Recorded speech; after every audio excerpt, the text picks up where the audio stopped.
بسم الله الرحمن الرحيم يسبح لله ما في السماوات وما في الأرض الملك القدوس العزيز الحكيم هو الذي بعث في الأميين رسولا منهم يتلو عليهم آياته ويزكيهم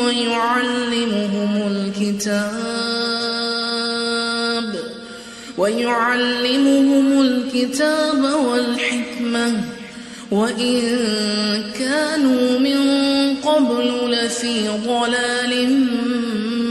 مبين وآخرين منهم لما يلحقوا بهم وهو العزيز الحكيم ذلك فضل الله يؤتيه من يشاء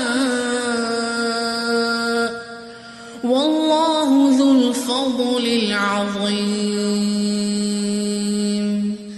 مثل الذين حملوا التوراة ثم لم يحملوها كمثل الحمار يحمل أسفارا بئس مثل القوم الذين كذبوا بآيات الله والله لا يهدي القوم الظالمين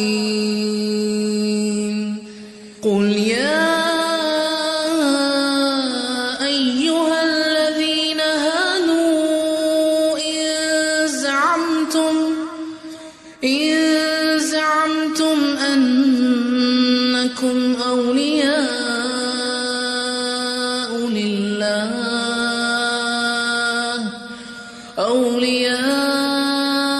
لله من دون الناس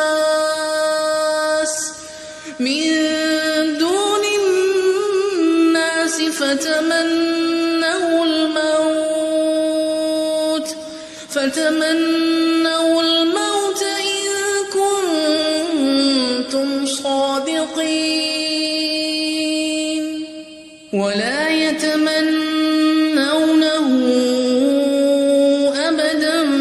بما قدمت أيديهم والله عليم بالظالمين قل إن الموت الذي تفرون منه فإنه ملاقيكم ثم تردون إلى عالم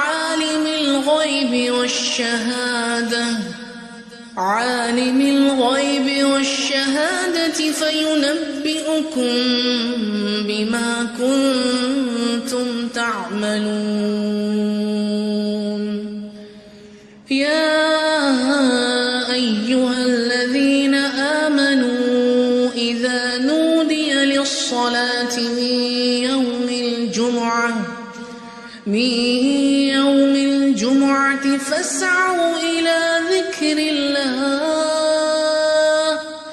فاسعوا إلى ذكر الله وذروا البيع ذلكم خير لكم إن كنتم تعلمون فإذا قضيت الصلاة فانتشروا في الأرض وابتغوا من فضل الله واذكروا الله كثيرا لعلكم تفلحون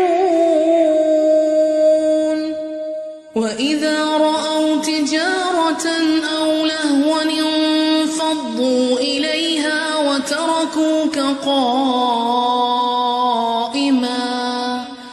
قل ما عند الله خير من اللهو ومن التجارة والله خير